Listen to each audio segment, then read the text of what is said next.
Bonsoir Steve Chailloux, bienvenue. Vous êtes député à l'Assemblée nationale et nouvellement élu au sein de l'hémicycle polynésien. On l'a entendu, les réactions sont très variées après l'élection de Moetai Broderson à la tête du pays. Comment de votre côté vous avez vécu ces investitures? Bonsoir Cybèle et puis bonsoir également à l'ensemble de nos téléspectateurs. Comment est-ce que nous avons vécu ces investitures? Avec beaucoup d'émotion, mais comme je l'ai dit, je pense dans l'un de vos reportages, c'était une émotion qui était quand même contrôlée, pondérée par cet esprit de responsabilité qui nous anime aujourd'hui, parce que nous savons que la tâche sera rude, les espérances seront très élevées, et donc il nous appartient aujourd'hui de pouvoir répondre rapidement à cette vague d'espérance qu'a suscité ce scrutin des territoriales. On l'a entendu dans le reportage, l'indépendance, c'est pas pour tout de suite visiblement dans la population. Disons qu'on n'a pas cessé de le dire. Je pense que sur ce plateau, il y a eu suffisamment de débats en radio, en télé, pour justement tourner la question dans tous les sens. Aujourd'hui, nous sommes aux affaires du pays pour 5 ans.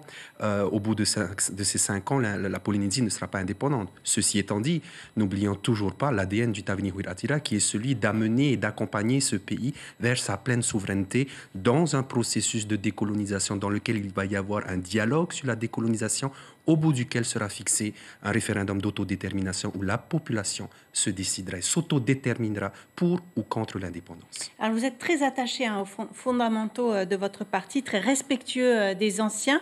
Vos détracteurs aiment rappeler qu'il y a un courant plus radical au Tavini. Est-ce que cela pourrait fragiliser la majorité ? Disons que ce sont surtout les propos de nos détracteurs qui veulent absolument insister sur le fait qu'il y a une espèce de fantasme de division au sein du Tavini Huiratira. Ce n'est pas le cas.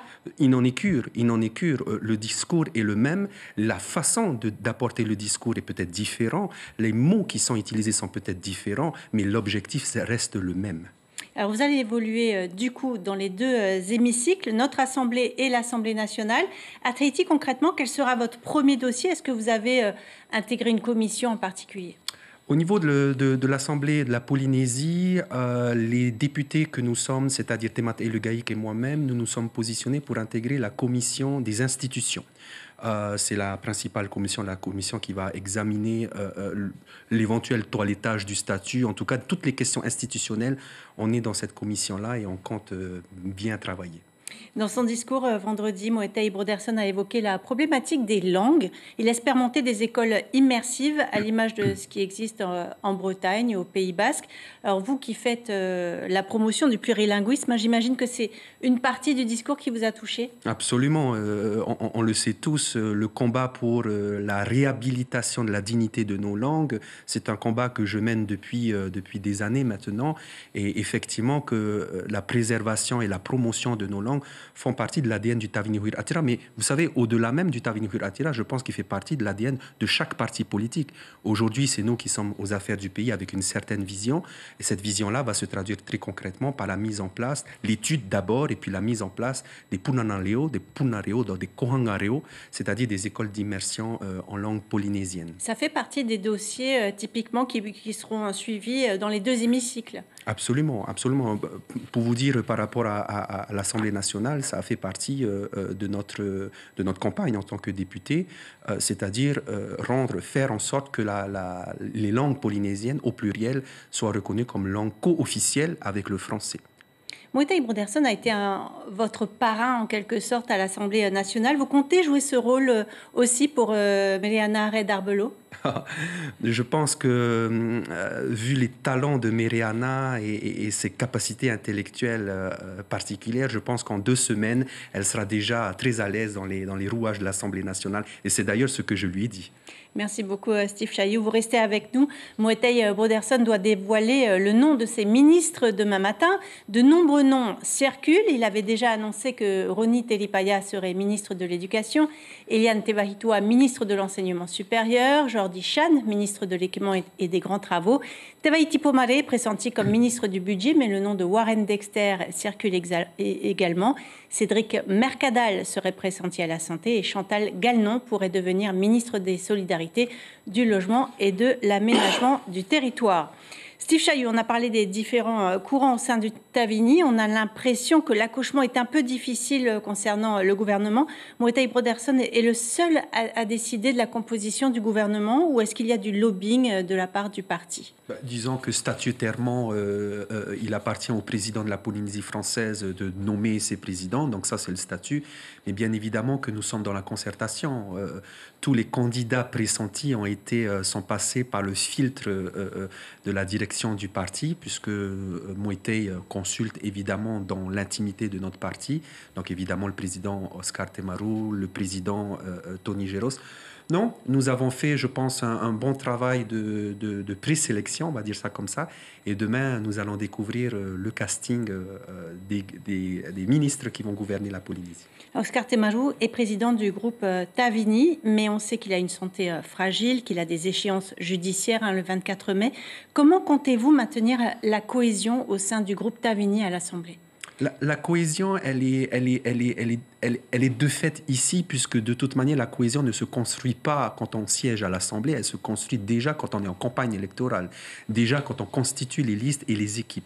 Donc nous avons déjà fait ce travail de cohésion et aujourd'hui, nous sommes vraiment attachés surtout au respect de notre président métois, Oscar Temaru. Et puis, il faut compter aussi sur le poids non négligeable du président de l'Assemblée de la Polynésie, Tony Geros, qui est un sage et qui sait tenir ses troupes et qui sait amener les sujets parfois un peu conflictuels, mais avec beaucoup de sagesse et beaucoup de tact. Parce qu'on comptait 5 anciens, entre guillemets, et puis peut-être avec le départ de Chantal Gagnon, il n'y aura plus que 2 anciens, finalement. Beaucoup de nouveaux visages tout de même dans ce groupe. Beaucoup de nouveaux visages, parce que aussi, je pense que ça a été l'une des volontés, pas seulement, c'est pas le seul critère, mais l'une des volontés de notre population. On se souvient qu'il y a même pas un an, on avait déjà joué cette stratégie-là de mettre des nouveaux visages, des visages jeunes, et ça a fonctionné l'année dernière et ça a fonctionné encore aujourd'hui. Alors bien évidemment qu'il y a quelques petites contraintes, notamment au niveau de l'expérience et de la pratique des institutions, mais je pense que les candidats qui ont été sélectionnés et qui sont aujourd'hui représentants vont rapidement apprendre avec les députés que nous sommes, mais également avec nos 2 sages, que sont le président de la Polynésie, le président de l'Assemblée de la Polynésie et notre président métois Oscar Manoutai Temaru.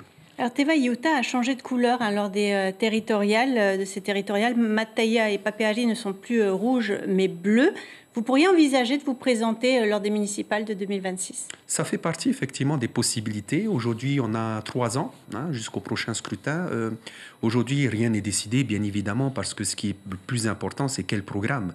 Quel programme allons-nous proposer pour répondre aux attentes de la population de Teva Iuta? Et ensuite viendra tout naturellement la question de celui ou de celle qui portera ce programme aux élections municipales. Vous avez été particulièrement sensible à ce qui se passait à Te Ahupu'o. Vous avez annoncé que le prochain gouvernement devait absolument... Vous serez vigilant par rapport aux actions du prochain gouvernement. Absolument. Ce n'est pas parce que nous faisons partie de la majorité que nous allons être beaucoup plus... que nous allons avoir une attitude beaucoup plus... soumise, clémente vis-à-vis du gouvernement. Non, notre niveau d'exigence au niveau des élus de l'Assemblée, au niveau de la majorité, sera très, très, très élevé parce que les attentes de notre population sont très élevées également. Merci beaucoup, Steve Chailloux, d'avoir accepté notre invitation ce soir. L'information en continu sur Polynésie la première, Internet et réseaux sociaux.